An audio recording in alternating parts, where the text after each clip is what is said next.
Guys, कैसे आप लोग। Welcome back to other video. आज हम लोग अनबॉक्सिंग करने जा रहे हैं सिस्टम किट। Let's start. इस तरह का बॉक्स है। आप जब भी अमेज़ॉन से ऑर्डर करवाते होंगे तो बस वो कार्टून में ही मिलता होगा, पर ये पूरा प्लास्टिक से पैक करके है। चलिए इसको खोल के देखते हैं।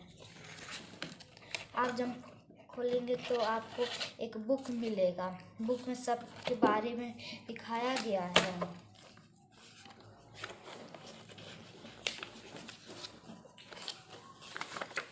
ये सब पार्ट्स के बारे का नाम लिखा हुआ है। इसको हम लोग साइड करते हैं और सारा कंपोनेंट देखते हैं। देखिए, ये तो एक कार बनाने का किट है, पूरा इसमें दिया गया है। और बहुत सारे जंपल वायर्स भी है। एक बैटरी होल्डर है, मोटर है,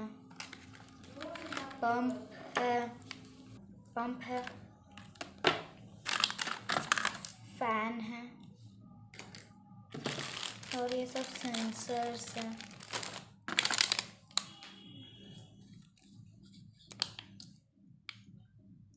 ये कुछ किट जैसा लग रहा है।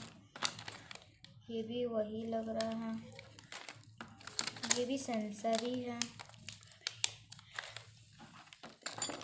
ये 2 पीस क्या दिया पता नहीं। मोटर में लगाने वाला है ये, और एक मैग्नेट है। चलिए, लाइक, सब्सक्राइब एंड शेयर करना ना भूलें।